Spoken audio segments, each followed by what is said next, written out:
everybody. It's Rob and Jess. We're coming to you live from actually at Brookside Funeral Home. Brookside. No. Sean's That's son. not right. We're at Sean's Son Funeral Home in Yakima, and we have a very special guest that's joining us. Amy Baxter's coming all the way up from Los Angeles County. Hi, Amy. Hi. Amy came to us. I discovered Amy actually through social media, through Facebook, and found her on Facebook, and we became friends there and kind of got to talking a little bit and had a great conversation about, I don't know, a week and a half or so ago. Gosh, the stuff that we shared with each other just was fascinating to me, and we wanted to get her on here and talk a little bit about what she's got going. She's a trade embalmer down in Los Angeles County, and kind of talk about that a little bit, talk about some stereotypes that we see throughout funeral service as well. And so welcome. Yeah, thank you so much. Yeah. So you're down in California. You're in Los Angeles County. Is that right? Yes, and I recently just moved to Ventura County, but I still work in Los Angeles County all the time. Right. I've been in East LA every day the last couple weeks. As you know, it's busy season. People don't realize there's a season to death. So here anyway, it's September to April. So we have really picked up, not so much with the D variant, which is good for humanity, but just the regular, what we see this time of year. Yep. You're probably down in some of those places where you find yourself. You've probably seen and heard it all. I mean, I know in our conversations in the past, you're kind of a specialty in bullet hole suturing and things like that. Yes. There's from what I can tell, and I could be wrong, I moved to Ventura County February 21st. And from what I can tell, I have embalmed every single homicide in Ventura County this year. Wow. And in my trade embalming over the last 2 years, I've had more experience than the previous 15. Because as you know, and I'm guilty of it too, when I was a full-time employee, everyone, including me, saves the worst for trade. Yeah. So, totally.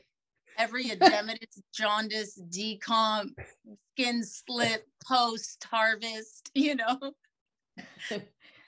Yeah, and all the other rando stuff that comes after that too. Yeah. Yeah. We'll talk a little bit about how trade embalming came about for you, because I know you went more towards school down there, and then you were working in a funeral home for a while. Did I catch that? Oh, and yes. then became a trade embalmer. So tell us how that happened.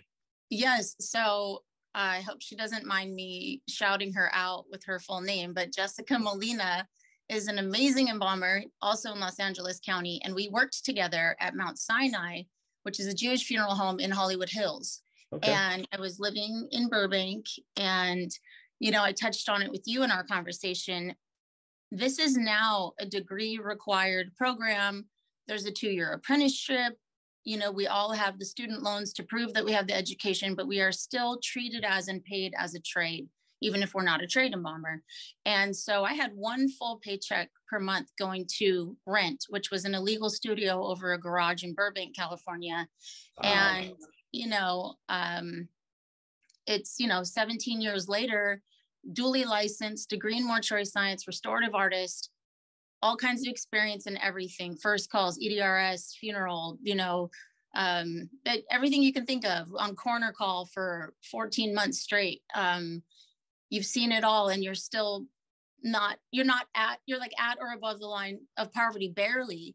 And it's a shame because, as you know, there's a huge shortage of us now, and they're still not willing to pay. They're said, oh, well, we pay very fair in this industry.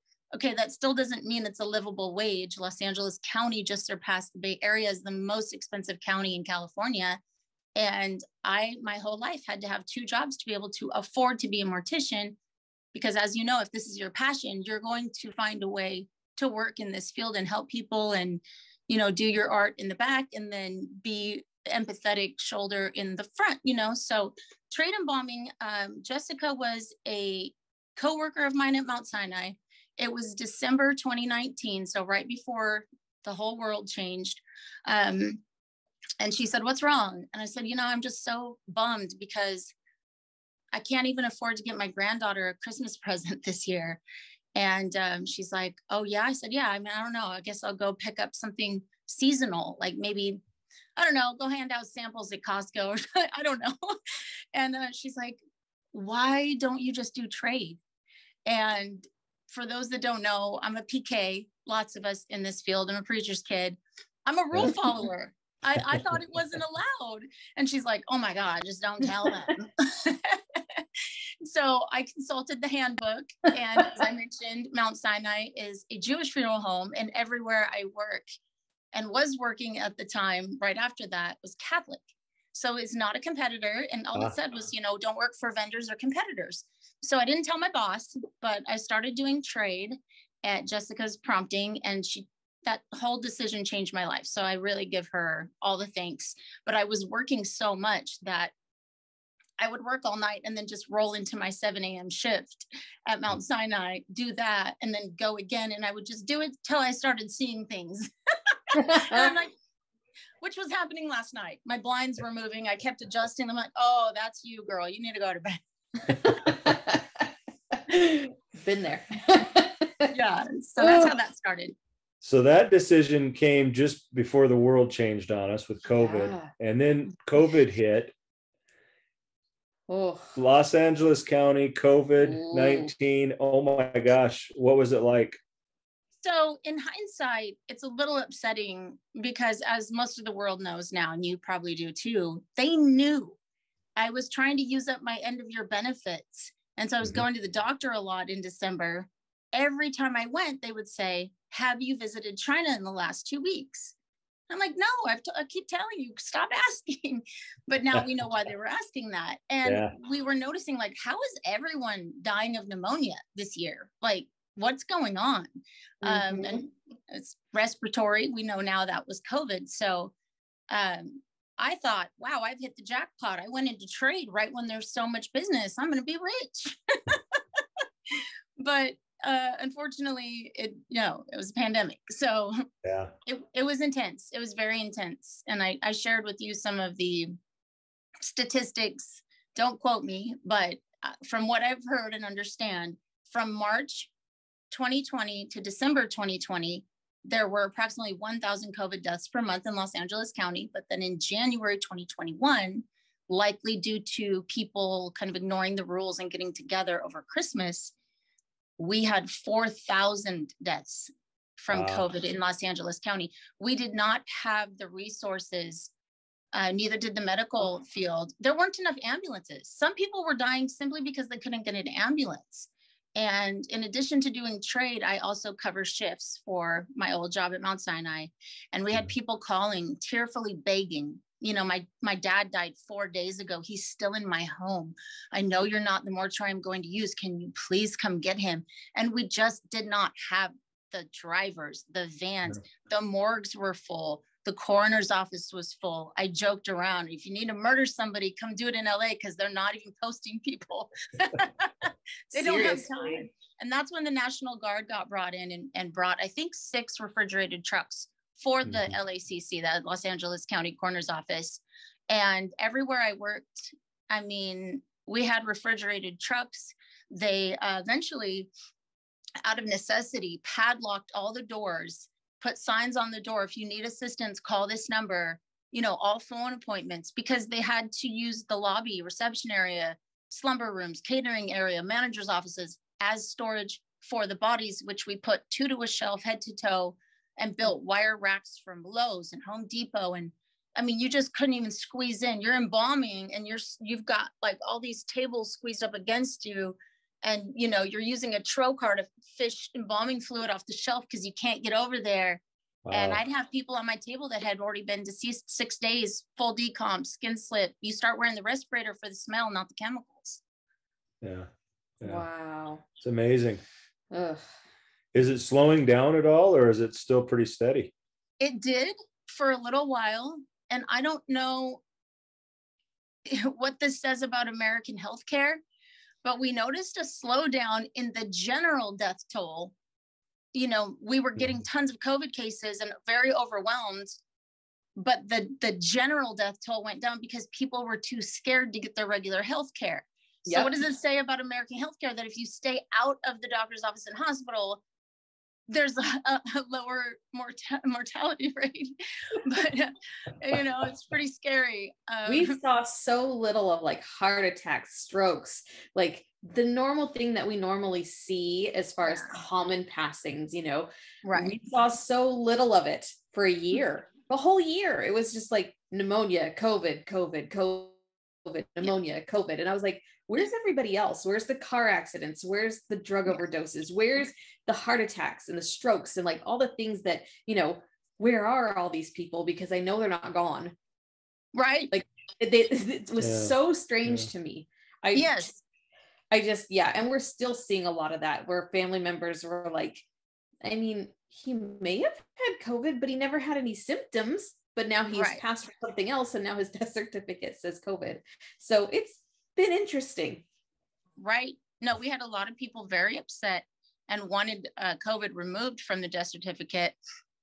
And, you know, if you, depending on what source you believe, and if there's different conspiracy theories that you know, I can't prove anything, but there are a lot of people, doctors, morticians, pathologists that really believe for the longest time, doctors and hospitals were incentivized to just say everything was COVID so that the numbers were spiked, so that people would be sort of intimidated into getting this vaccine. So who knows? But, you know, and I don't know if people are being marked as COVID anymore. You know, as you know, in this industry, we never know what the cause of death is. We have to wing it, hope for the best, you know, because they don't give us the causes. And for the first time in my career anyway, we know what they died from. So they're covered in COVID stickers and double bagged, and the identifications all on the outside.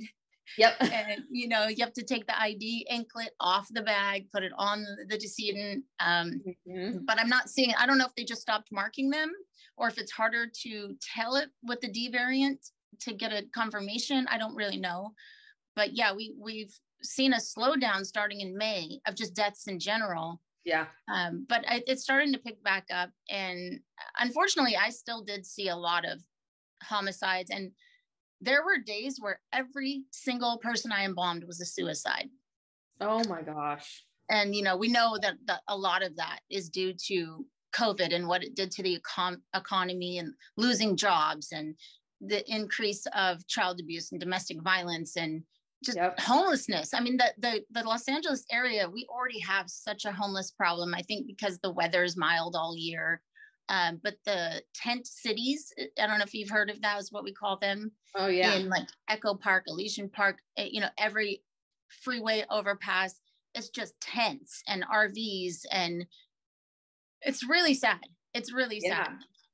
Yeah. And it's creeping into the nicer neighborhoods, which means something might actually happen, because when rich people get affected, all of a sudden, right? Change happens. Yeah.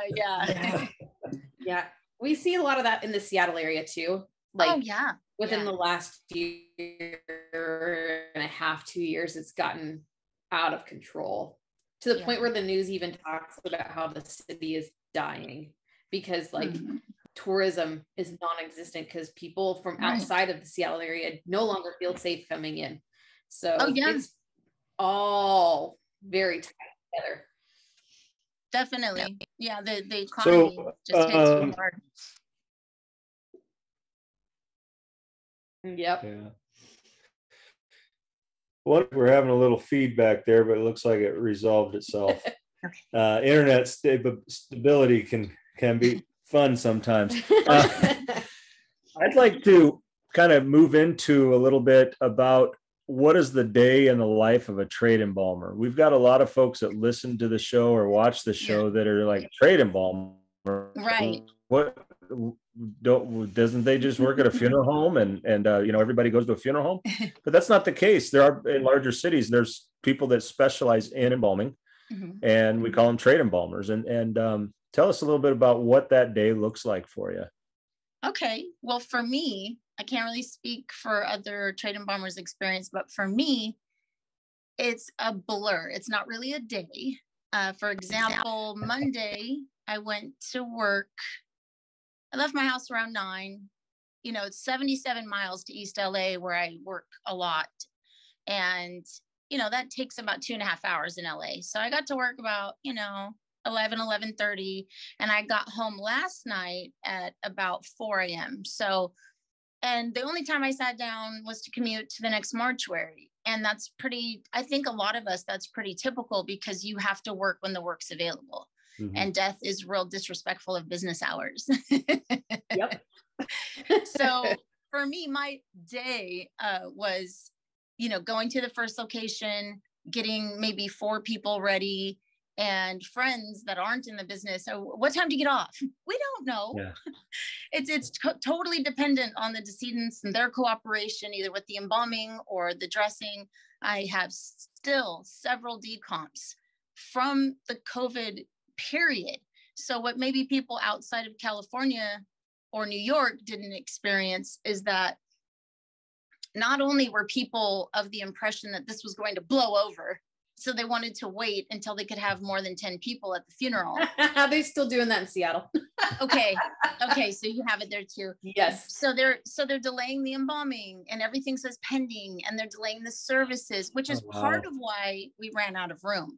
Because can you imagine if every single person you got in-house just stayed, and then the bodies keep coming?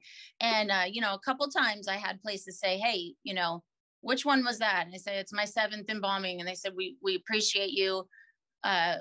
We need you to stop. We have nowhere to put them. And so you'd come in and there were 60 embalmings in the queue, and you have 4 embalmers working 24 hours a day on 4 stations, and you'd leave and there were 80 in the queue, because the whole time you're there, and it's a care center, so it might service 3 different funeral homes. And the whole time you're there, you just keep hearing the garage door, another first call driver. And you're like, oh my gosh, we have no room. And we just couldn't keep up. So I'm all over the place, Rob. I forget your question. Just what's your day kind of average? What does it look like? Yeah. So Monday, 2 out of the 4 people I was getting ready were full decomps. So you get them out of the full chemical pack, you bathe them, you put them in a Unionol. So people not in the business, that's like footy pajamas made out of plastic with a zipper up the front to contain leakage and smell.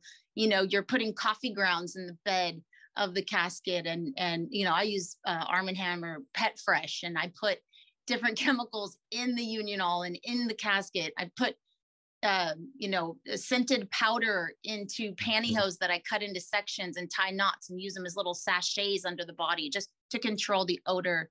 And then you get to the makeup, and there's so much skin slip, it's just weeping, and you can't cosmetize until you have a solid, so you're just putting super glue all over their face just to get the cosmetics to adhere.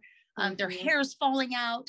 I have experiences where during the embalming, desquamation, skin slip, that whole first layer would come off, including the first layer of skin on their hands, and that fingernails would be included. You'd have a whole hand of fingernails on your table that just came off intact, all their hair, eyelashes, everything. So 2 out of my 4 were total decomps. And then that night I went to another location about an hour away, embalmed all night, just rolling into the day after day, haven't slept. And then that morning, I'm like, oh my gosh, these cases took so long, because they're also decomp, tissue gas, found, homicide, a lot of gang activity. The gang activity increased. And I don't know if that's, my speculation is like, okay, could they not get their shipments from Mexico or wherever they're bringing the drugs in, and so now there's like bigger turf wars because supply and demand, and I don't know, but there was tons of shootings. And I'd be up at 4 a.m. and I'd think, okay, finally I can get this guy off the table and go to the next one. Nope, more blood. Where is it coming from? Oh my God, they stabbed him too. They wanted him dead. Crazy. 14 bullets and stabbings. But so I just getting people ready, putting them in the casket, getting their makeup on, embalming, doing autopsy repairs, embalming autopsied cases, bone harvests. So, the autopsied cases take a lot longer. Just just a lot of work, and you finally have to say, I'm sorry. I hate to say no, but I have to shut my eyes. And during COVID, what we would do is go into our cars, pound caffeine, set a timer for 20 minutes. And when you woke up from that power nap, the caffeine was hitting your bloodstream, and you'd go back in and do more. And you know, it just, and people are like, you slept in a cemetery? Yes. Yes. It's quite delightful. It's very dark and quiet. There's security, there's gates. Exactly. So thank you for going into the detail of it and what you've done with it.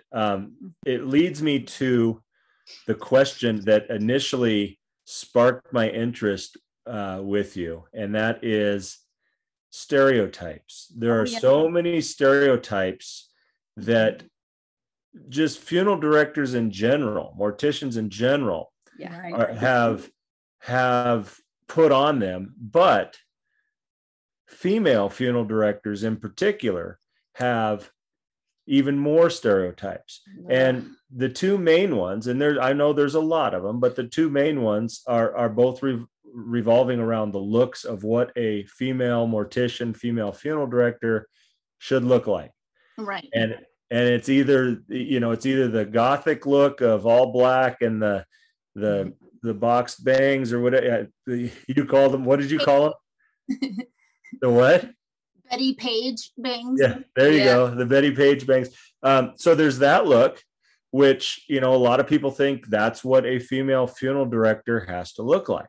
Mm-hmm. Then there's the opposite of that, which, how would you say it? It's a look that you look professional, but you look almost so professional you're the secretary. Yeah, that you're the secretary. Or you answer the phone. What do you mean you work at a funeral home? Yeah. You describe it as my day is I just got done embalming 4 decomps, and now I'm going to go work out front and meet the family. And when you walk out, they don't expect to see you. What are some of those aspects of it that you have seen? I mean, I'm sure it's a lot. Yes, I get it from the family perspective, and the owners or managers of the funeral homes who should know better. So the first 12 years of my career, I was also meeting with families, the arrangements, I love the continuity of care. So family-run funeral homes are my favorite. You do the first call, you make the arrangement, you direct the funeral, you drive the hearse to the graveside. People just slack-jawed when I'm behind the wheel. Me too. Parallel parking a 17-foot hearse in front of a church and getting motorcycle escorts. Like, what in the world? So from the family side, and I'm sure you've experienced this, if they're in the right frame of mind, it's right away with the jokes. Oh, business is dead. They're dying to see you. All that. Oh, yeah. Yes. And then even when they know and have given direction for how they would like me to prepare their loved one, and they know that I was the embalmer, and they tell your guy he did a great job. They see my name on the certificate. Please tell the embalmer that he did a wonderful job. We were so happy. And that's not the time for ego. So of course you just say, oh, I'm so pleased. Absolutely. Pass that along, and you're like, whatever. So from the owner side, I worked at this really old school funeral home. That's where I apprenticed. And the owner, I would be in the back embalming, morbidly obese people all day. And then I'd get cleaned up and come to the front, and there'd be a flower delivery. It'd be a guy, oh, hey, doll face, let me get that. That's too heavy. You're like, where were you 4 hours ago, dude? Like, what do you think I'm doing all day? Yep. I blame Hollywood casting. We're supposed to look like Lurch or Elvira. And it's just so funny because in regular society, I mean, define regular or normal, but in traditional society, culturally, if you have super pale skin and neck tattoos and gauges and hair colors that don't occur in nature, like so black it's purple, tattoos on your hands, and your car's covered in stickers from the cramps or whatever or whatever, they're like, ooh, kind of, especially the older generations are a little put off, and they would be intimidated by you. But when you show up and you're free of tattoos and you look like me, you're a square or a mom, they're like, are you lost? Can I help you? And I've met you like 35 times this month. I'm not lost. I'm here either for like a coroner sign out, or I'm at the nursing station and I'm here to, get a body from the morgue, and you say all the right things. You know the lingo, and they still are just perplexed. Like at a residence removal, where's your help? Yes, that's my favorite question. I'm all you got, man. Like I love, and I love, my favorite thing is when the family insists on like being there to help you because they're concerned that you can't do it. And then I'm just kind of like, and they're like, whoa. They're like, wow, Mighty Mouse. I'm like, yeah, I may be 5'2", but I got you. Don't worry. So I guess that is the question then, is to fix that issue. Do you just show that you can do it, or what, what's the plan? How do we break the stereotype, the mold up? Because frankly, funeral service, I'm sure it's the same way in California as it is in Washington. It's moving in a trend that is different than it's ever been in the past, and it's moving to female. It was always a male dominated profession, but it is definitely a female dominated profession at this point. So how do we take a profession that is dominated by females, or moving that direction, and overcome the stereotype of, well, you need help moving this floral piece, or where's your help when you're on that first call type stuff? Right. How do we change that? I mean, I think partly by what you're doing right now, just awareness. That, in your personal life as well, just kind of making people aware. I had a big chip on my shoulder when I was younger. I started in 2004, and I just had a big chip on my shoulder because it was just assumed that all I was doing was cosmetics. And so I would kind of pop off, and people would say, oh, you just do the makeup? And I'm like, yes, sweetheart, right after I file down their skull and notch it so that I can screw it back together with calvarium clamps and, and run the feces out of them because the pathologist doesn't run them, and, just gory. Like I would just get into detail. Oops. Oh, just say, oh yeah, absolutely. That's what I do. And then people later like, oh God, she's, cauterizing skin with electric spatulas and, using all kinds of crazy products to fill in bullet wounds. And, I mean, I've had really unfortunate murder cases where, there's abuse, the jaw is broken, and they were found dumped off the highway after 5 days in the elements with a bag over their head and vultures eating their legs. And, it breaks your heart, but you better than anybody, you just have to get in the mindset. It's the task at hand. I need to do the best possible job I can so the family can view this person and not going to have nightmares, because a lot of these people, they can only be ID'd by fingerprints and dental records. And you want to give them, I don't know if you remember in thanatology, they called it the memory picture, where you want to give them that last image of the person they recognize, not this thing that they saw and couldn't ID and is probably keeping them up at night. So absolutely. To answer your question, just the awareness, trying to educate people without the attitude that I used to have. And maybe Hollywood, if Hollywood could start catching on, because even in 2004, I think my class was 70% female. And at least there's been some progress with females being put into management roles, so I think that helps too. But I think it's going to be something we battle for maybe 2 more generations. And then people. It's going to be. Well, funeral service is definitely very slow to change. Very, very slow. So you could possibly be onto something with 2 generations to go. Yeah. I think the big one that I see that maybe we as a group need to work on is our social media presence. Because if you think about the major players that are in death care profession, that are out there and visible, they are predominantly women right now. Okay. So that's huge. But how many of them are women who really know what they're doing is the other part of the problem. Right. And how many have the stereotypical look? Yeah. You know, which people that aren't in the industry are like, put off by, and it leads them to continue to perpetuate, you know, the stereotype that we're weird and morbid and there must be something wrong with us. And yes. Even my family, when I first told them this is what I'm going to go do, they were like, you know, concerns about mental health and like what? Yeah. But you don't fit the mold. You don't fit the look. I know. People always think of mortgage broker, real estate agent, kindergarten teacher. Yeah. But as soon as you have deaths in the family where you're the one that retrieves your loved one and cares for them, then all of a sudden your family and friends are like, oh, this is a helping profession and you're not just a weirdo. Yeah. You know?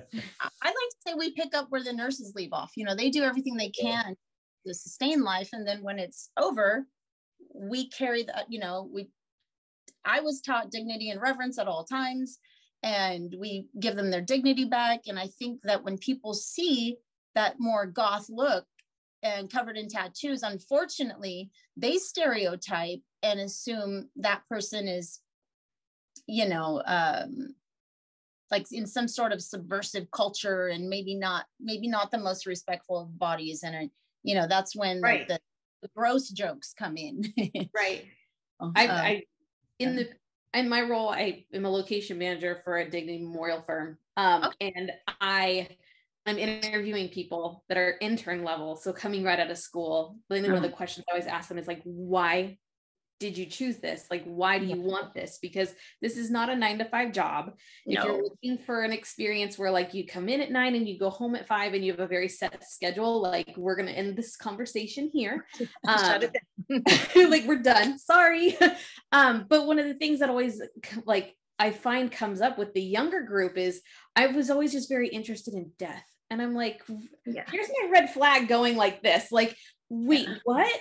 Because that's the last thing I even thought about when I came into this profession. It was like, I just want to help people. And this seems like it would be a good fit for me as far as like the timeline, because I don't really care for the nursing aspect of it. Like people can get really crabby when they don't feel good, because I know that's what I do. So that's the last place I want to be, is people mad at me all day. So like I kind of streamed more towards this side of it just because I wanted that experience of being able to help, but not necessarily help the person who's in pain. So now I help the people who are in pain in a different way. Now I understand that better now that I'm 20 years in, but like at the beginning, that's kind of what I was thinking. Like the person who's hurting and like needing all the medication and care is like, they're done. And now I can help their family. Right. Naively not realizing the family is in just as much pain. Oh, right.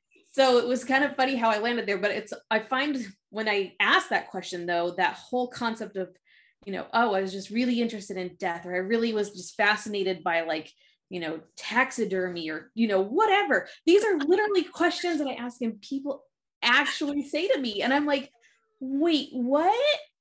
And can we have this conversation well before you go through mortuary school and decide this is what you want to do? Because please, I'm so confused by this. Like, this is such a beautiful industry as far as like care and love and like all of the things that we do. But when you have that perspective of just, I'm here because it's creepy and like, I'm interested in the weirdness of it. To me, that's just so wrong. And it makes me look like a badass. And, you know, I call them like death tourists, because they usually don't last. They either think, oh, you know, you make a ton of money, which we know is not true at all. Oh, not even close. We touched on that as far as it's now a degree required, dually licensed, at least in California, situation where you have a 2-year apprenticeship to get your embalmer's license. And here too. Yeah.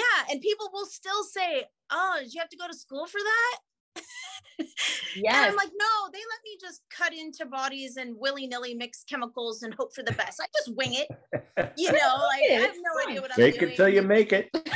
Yeah. You know, I just took like a weekend course And no, of course I had to go to school for this. But yeah, we call them death tourists, or you know, just people that are in it. If you're in it for the money, oh, you're going to be so sad. So true. This is not lucrative at all. You have to really love it. You do. I could make more working flipping burgers somewhere. I mean, truthfully.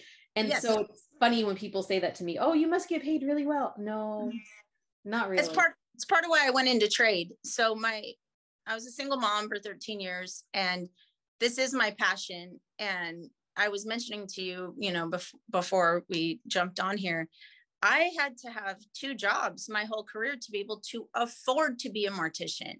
Mm-hmm. And that was part of the move toward trade, because in December 2019, when I started doing trade, I realized immediately that doing that part-time was about $1,500 more per month than my entire month's paychecks. Oh. So yeah. And I was like, man, this is a scary leap of faith to go in business for yourself. And the self-employment taxes are really rough in California, and probably everywhere, but it's worth it because you finally feel like, okay, I am now getting paid a livable wage to do what I love. Which is so beautiful. Oh, it's amazing, you know, and I live in a beautiful spot now. I'm not in an illegal rental listening to my crackhead neighbors threaten to murder each other every night. So you actually, there was one other thing that I wanted to touch on too. And we kind of got a glimpse of it a little bit, just with some of the stuff you've said and how funny you are, but you're actually a stand-up comic as well. Yeah. I mean, on top of everything else, a trade embalming stand-up comic. Yeah. I mean, I did it for a few years. I haven't been on stage in a long time, except for, you know, maybe friends and family that are like, hey, it's my birthday. Can you, like, you know, get up there and just make us laugh? And as you know, unfortunately, because of what we all go through with the heaviness of either being surrounded by death and tragedy and mourning, for the people that still do meet with the families and then run back and embalm, you're also dealing with the emotional part. Most of us are empaths, or we should be, in order to properly care for these families. So you are getting abused by the families. Anger is more accepted in our culture than sadness. You know, it's looked as weakness if you're crying. So people are just pissed and you're getting yelled at. Then you go in the back and you've got all that drama. So a lot of us experience substance abuse issues in this field. And so what I was trying to do was maybe replace having several drinks to forget the toddler I just saw that was murdered by their meth head stepdad, and balance the dark with the light by getting on stage and, you know, getting to laugh until it was my turn, and then getting up there and telling the funny funeral stories. And because we see some ridiculous stuff. Oh yeah. That show up at the funeral. And you know, I have like Hell's Angels funerals and gang funerals, and you know, gypsies. There's so many gypsies, like in Orange County, all different kinds: Irish gypsies, Romnishal gypsies, Romanian gypsies, and they bring like tents to the cemetery with you know, like food trucks and gotta get out of here. This isn't permitted. What are you doing? And, you know, and you tell the Hells Angels they can't do something. Like, we're gonna bring our bikes into the chapel. I'm like, okay, you know, whatever you want. We're not gonna stop you.